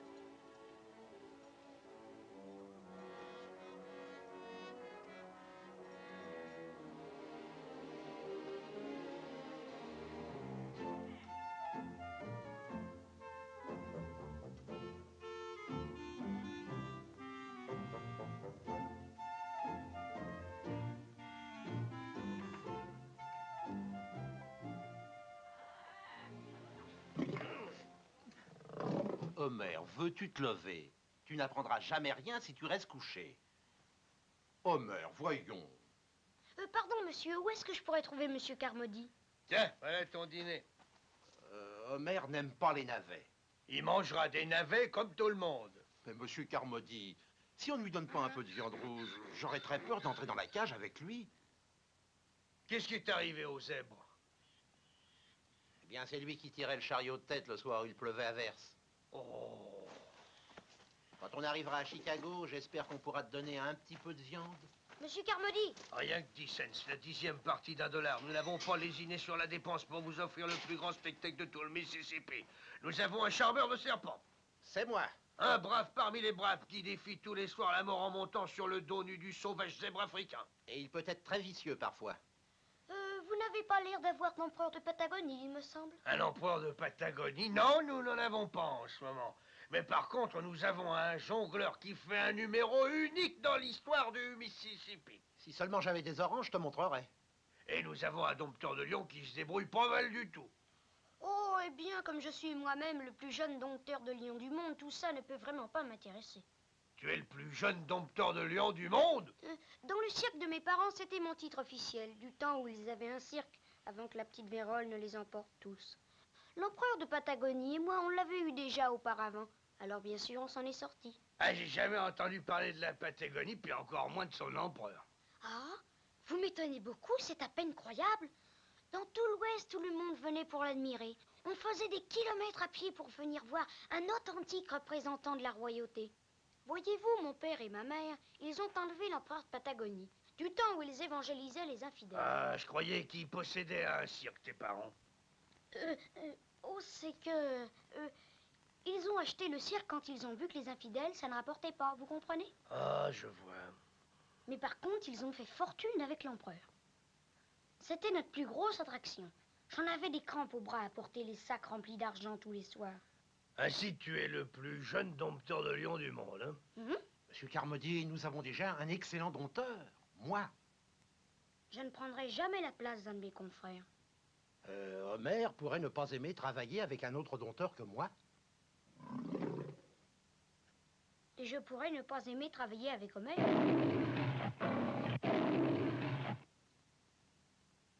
Oh, il n'a pas voulu te vexer, Homer. Ce lion-là ne m'intéresse pas. Mais étant donné que vous n'avez pas l'empereur de Patagonie... Eh ben, tu vois, si on ne devait pas quitter la ville ce soir, j'aurais bien discuté avec lui. Mais ça ne servira à rien de discuter avec lui, à moins que vous ne parliez le patagonais couramment. Voyons, qu'est-ce que vous répondriez s'il disait « Gop gop figule duc ploc ». Vous n'auriez pas la moindre idée de ce qu'il vous demande. Qu'est-ce qu'il demanderait, ton empereur, hein? Eh bien, il vous demande un navet. Bon, écoute, amène l'empereur ici et si tu veux, je lui parlerai. Mais si je l'engage dans mon cirque et qu'il attire une foule énorme, il faudra qu'il reste avec nous jusqu'à ce qu'on arrive à Chicago. Et ça, c'est mon dernier mot. Eh bien, je ferai mon possible pour le convaincre. Mais ça, je ne promets rien encore. Parce qu'il a énormément de bon sens pour un Patagonais.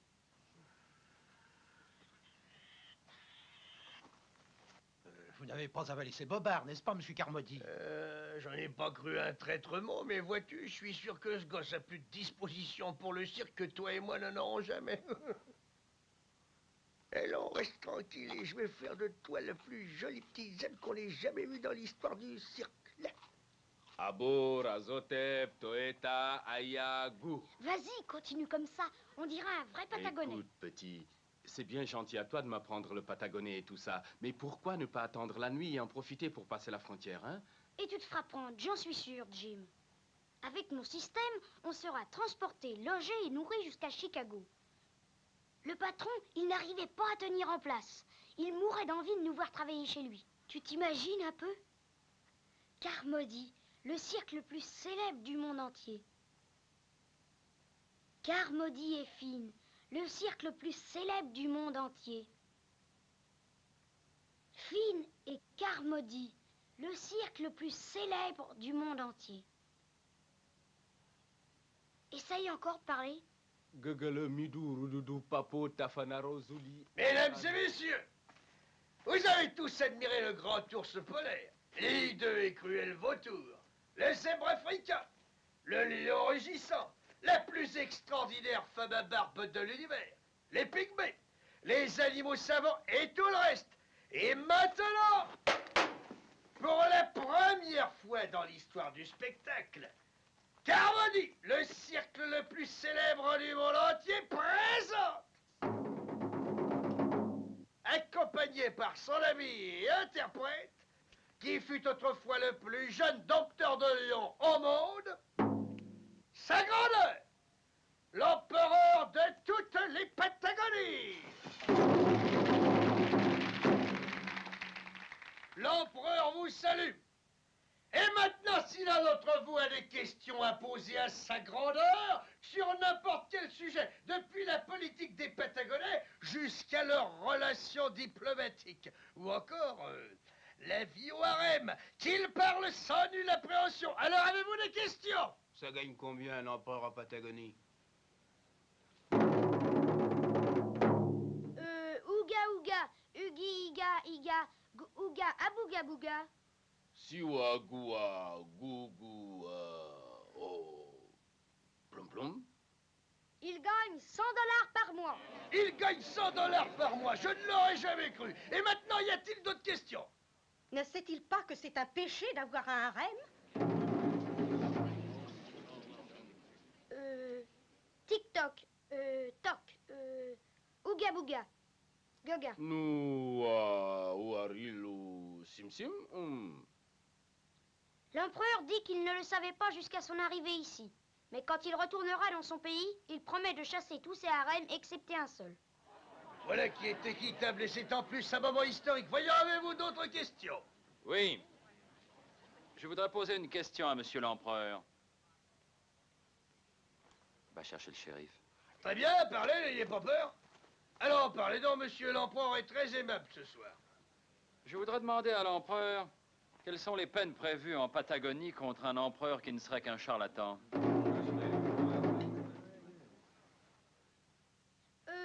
Quoi on fait d'Oubidia fiche on qu'on ouast sentir mauvais, à filon en douce. À quoi tu dis, toi? Oriluga Asuna filé en douce par le fleuve, y aller dardard, majesté dangereux.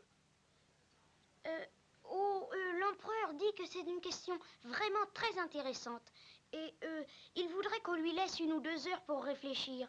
Et maintenant, mesdames et messieurs, excusez-moi. Et en vite. Je ne suis pas satisfait. Je crois que ce serait une bonne réponse de la part d'un imposteur. Un imposteur? Ah, mais qu'est-ce que ça veut dire, monsieur? Je vous accuse d'abriter ici un esclave en fuite. Un esclave en fuite? Mais c'est impossible. Monsieur, cet empereur m'a été présenté par un des plus importants personnages des professionnels du cirque. Le plus jeune dompteur de lions du monde. C'est exact, vous l'avez reconnu, n'est-ce pas? Non. Mais je serais curieux de le voir faire son numéro. J'irai même plus loin. Je veux bien payer 100 $ comptant rien que pour voir ce jeune dompteur pénétrer dans la cage aux lions. Vous dites 100 $? Dépêche-toi, fiston. Oh, mais, monsieur Carmody, je ne suis qu'un tout petit garçon. C'est sûrement à cause de ces sacrés navets. Ça le met dans tous ses états. Alors? Est-ce que c'est un dompteur ou un imposteur? Je parie 100 $ que c'est un imposteur. Un imposteur! On partagera, toi et moi, moitié-moitié. Ce sont des imposteurs, oui ou non? Oui. Qu'il entre dans la cage On aux lions. attend. Qu'il On y est aille. pressé. Oui, Qu'il entre qu'il y pour aille. commencer. Il y aille!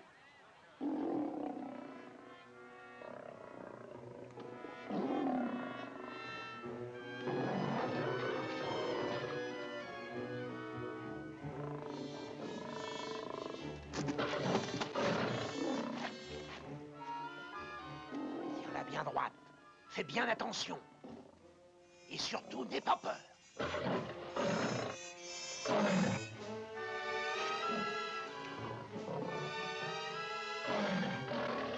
Non, arrête! N'entre pas là-dedans! C'est un esclave! Un esclave en fuite! Va-t'en, Gilles, va-t'en! Attrapez-le! Oui, c'est celui-là, c'est bien lui! Tenez-le bien surtout, tenez-le! Secours, Gilles! Lâchez-moi! Huck! Jim! Tu vas voir, toi! T'es un malin, n'est-ce pas, petit? Dommage que toute cette malice ne serve qu'à te conduire à ta perte. Maintenant, je vais te montrer ce qu'il en coûte de se croire plus malin que moi.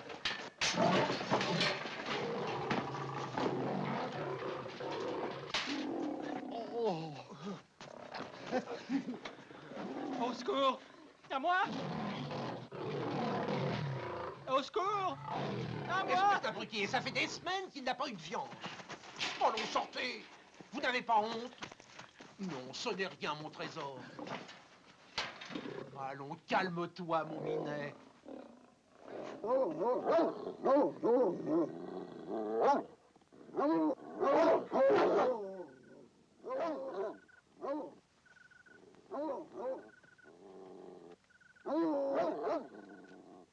Qui est là?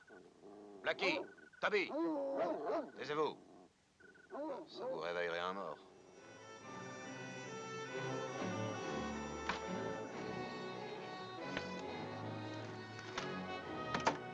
Jim! C'est toi, gamin? Et Jim! Je suis drôlement content de te retrouver. Vite, il faut qu'on se sauve. J'étais tellement près de la liberté, juste derrière le petit bois. Il n'y avait pas 3 kilomètres. Derrière, c'est la crique bleue, et puis derrière la crique, on est un territoire libre. C'est des esclaves qui me l'ont dit. Des prisonniers comme moi. Tu pourrais pas te faufiler entre les planches? Non, c'est pas la peine.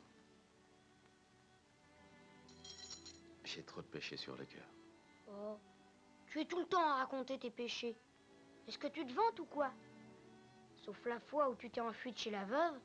Et encore, je ne suis pas sûr que c'est un péché. Eh bien, j'ai dit un mensonge à mon seul ami et je l'ai laissé avoir peur. Et ça, c'est un crime. Pourquoi? Ton pauvre père, il est mort. Tu te rappelles cette péniche et l'homme avec une balle dans la tête que je ne t'ai pas laissé voir? Eh bien, c'était ton père. Mon pauvre père. Il n'a jamais eu pendant toute sa vie la moindre petite chance. Et dire que pendant tout ce temps, j'avais tellement peur qu'il me reprenne. Et je n'avais aucune raison d'avoir peur. Je ne dois pas en vouloir au Seigneur de ne pas m'aider, car je mérite tout ce qui m'arrive. Tu sais quels gens il aide, le Seigneur?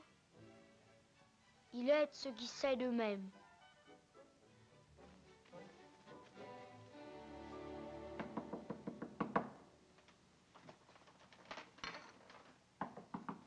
Oui? Je suis mademoiselle Douglas. Vous avez capturé mon esclave qui s'appelle Jim.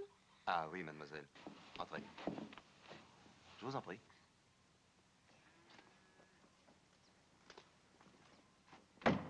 Mais vous n'êtes qu'une petite fille, mademoiselle Douglas.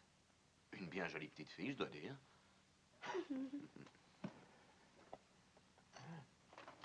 Mais vous n'êtes quand même qu'une petite fille. Jim appartient à ma mère. Nous étions descendus à l'hôtel car nous sommes de passage ici. Et vous imaginez notre étonnement en vous apercevant traînant notre esclave dans la rue. Ma pauvre mère, c'est très simple, elle s'est évanouie. Ah, pauvre femme.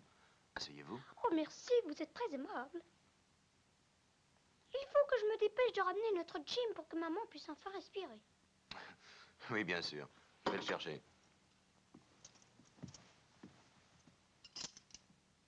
Au fait, j'allais oublier la récompense. La récompense? Ah oui, les 200 $ que votre mère a offerts pour la capture de son esclave. Avant de vous le rendre, je vais faire venir les 2 messieurs qui l'ont découvert. C'est que ma mère voudrait le reprendre le plus vite possible afin de lui infliger une bonne correction. Mais je n'en ai pas pour longtemps à les ramener. Si ça vous ennuie d'attendre, vous pouvez venir. Non, merci, j'attendrai.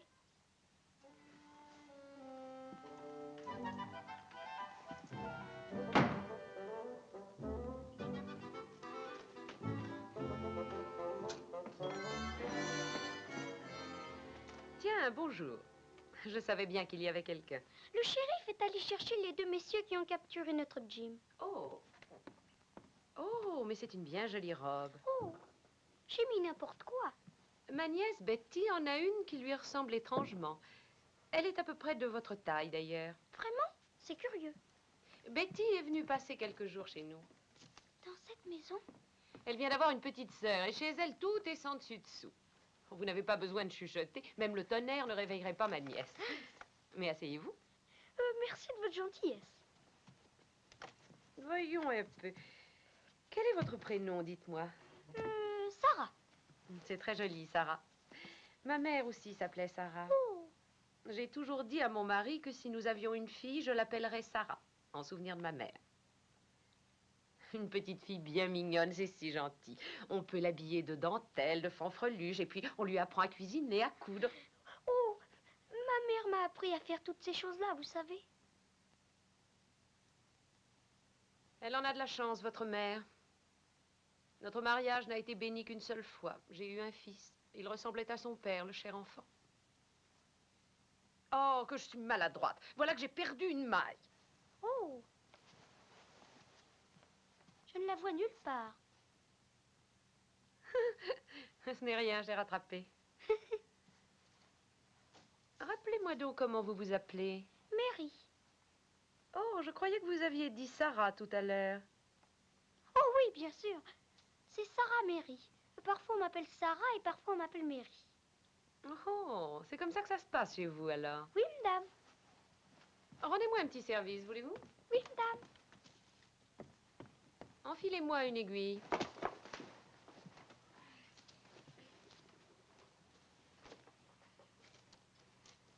C'est là-dedans. Prenez une aiguille, le fil est à côté.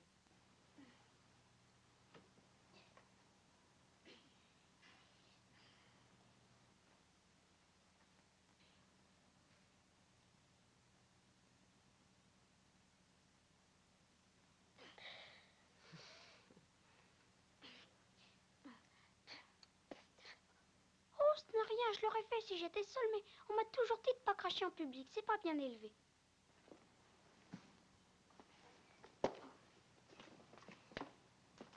Très bien, mon garçon. Quel est ton vrai nom? Bill ou Bob ou Tom ou quoi?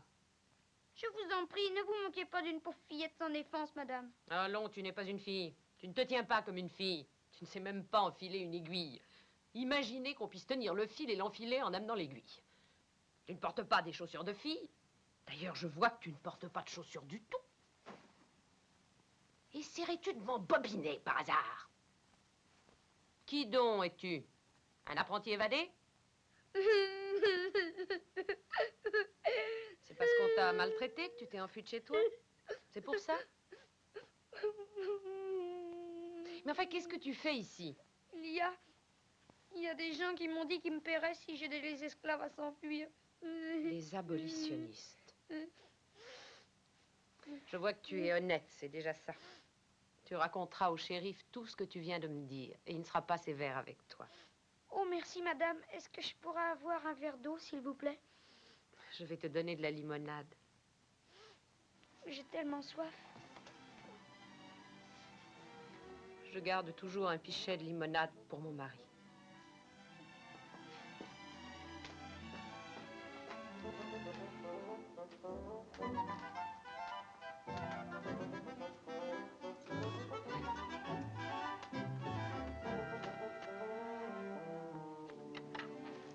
J'ai les clés, allez, viens. Tu fais tout ça pour moi, mon petit? Malgré que je t'ai caché la mort de ton père? Non, ce n'était pas gentil de ta part, Jim, mais on est très souvent obligé de mentir. Au moins une fois dans sa vie. Et puis d'ailleurs, j'oublierai jamais que c'est toi qui m'as sauvé la vie. Allons-y. Je ne pourrai pas, Huck. Regarde ma jambe.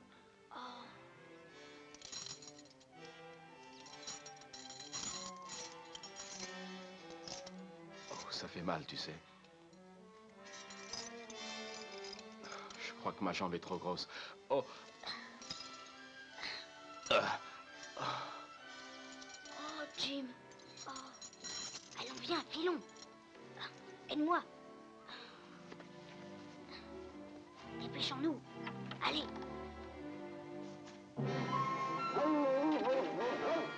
Mais c'était pas une fille, c'était un petit garçon. C'est lui. Pauvre enfant. Je suis allée lui chercher de la limonade, il a dû prendre peur et filer comme un lièvre. Vite, avant qu'il ne délivre l'esclave. Où est-ce qu'il est? Là-bas, dans la cabane. Écoute-moi, André. Ne sois pas dur envers ce pauvre enfant. Non, chérie, je te le promets.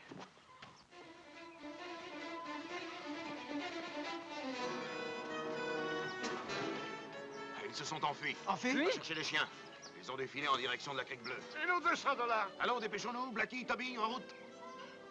Quant à vous deux, disparaissez. Allez, cherche.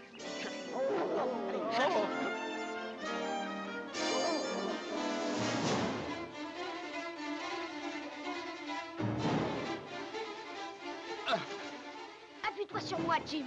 Courage. J'en peux plus. On ne voit pas avec moi à présent.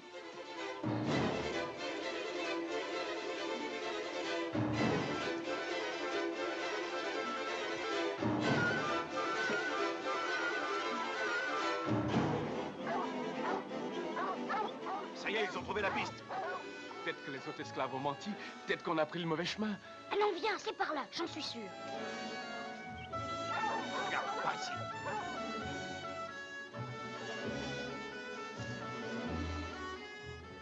Regarde là-bas, c'est la crique bleue. Ah, je n'y arriverai jamais. Je n'en peux plus. Il faut que tu traverses. Vas-y, Jim, vas-y. Ta veste, donne-moi ta veste. Très bien, Jim. Allez, va. Va tout droit devant toi et bonne chance. Tout droit devant toi, t'as compris?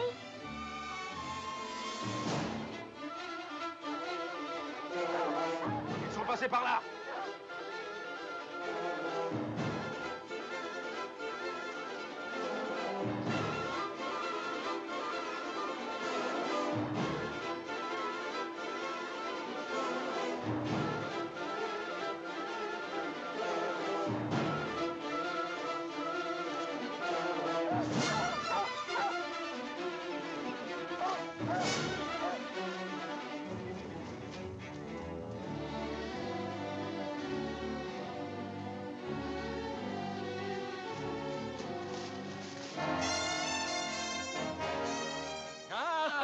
Nous le tenons, on l'a attrapé, shérif. Hé, shérif! C'est lui le coupable. C'est lui, il a aidé l'esclave à s'échapper. Alors, mon garçon, où est-il? Il s'est noyé en traversant la crique. Il ment! Vous avez bien raison de vous fâcher, monsieur. Vous m'aviez chargé de les aider à s'enfuir et non à se noyer. Quoi? Alors, ça ne serait pas très juste de garder l'argent. Une pièce de 20 $ en or. Vous êtes des abolitionnistes. Espèce de petite Attention à vous, hein? Ça servira de pièce à conviction. Enfin, écoutez, shérif, on n'est pas des abolitionnistes. Vous taisez-vous. Je crois que je suis aussi méchant qu'eux, shérif, mais... Comment voulez-vous qu'un pauvre petit garçon comme moi se défende contre ces deux espèces de filous? Oh, toi, je vais t'étrangler. Suffit. Je ne crois pas que ces menaces arrangeront vos affaires. Je sais que rien de tout ça n'est de ta faute, mais il vaut mieux que tu viennes aussi. Pauvre gosse, tu dois être affamé, hein? J'aimerais bien vous accompagner, mais il faut que je retrouve mon radeau. Je l'ai laissé au bord de la crique. Et j'ai très peur que quelqu'un ne vienne me le voler. On ne sait jamais avec ces abolitionnistes qui rôdent partout. Shérif, ne l'écoutez pas. Vous taisez-vous, si vous tenez à ce que ma carabine en fasse autant. Toi, dès que tu auras retrouvé ton radeau, il faudra le cacher. Et après, tu viendras à la ferme. Ma femme a fait une tarte aux myrtilles aujourd'hui. C'est la tarte que je préfère. Allez, avancez. Tous les deux. Oh, toi. Moi, je le tuerai. Allez, va et dépêche-toi, jeune homme, sinon ma femme m'obligerait à venir te chercher.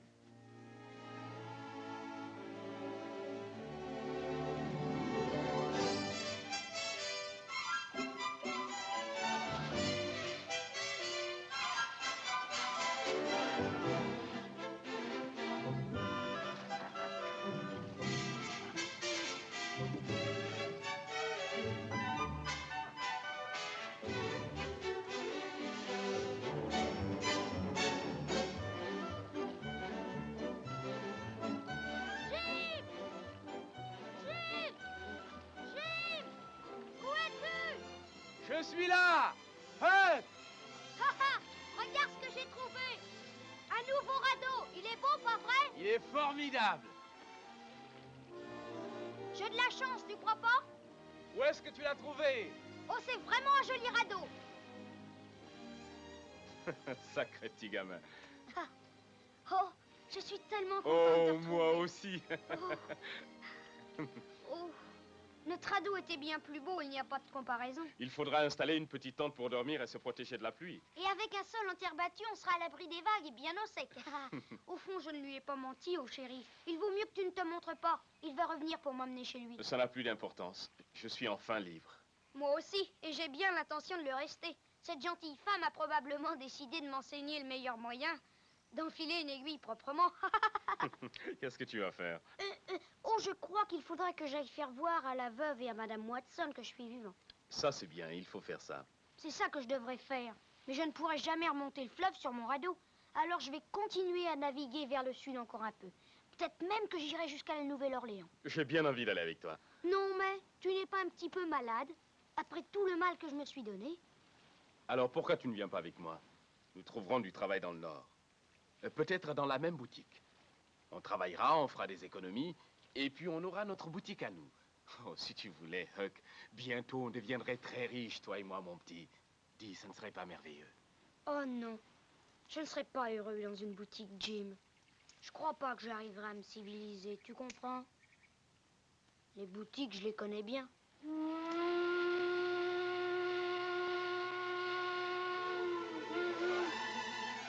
Un bateau à vapeur!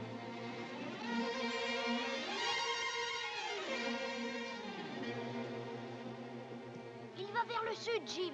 Vas-y, pousse le radeau. Si j'arrive à prendre le courant, je l'attraperai. Oh, ce qu'il est beau, hein, Jim?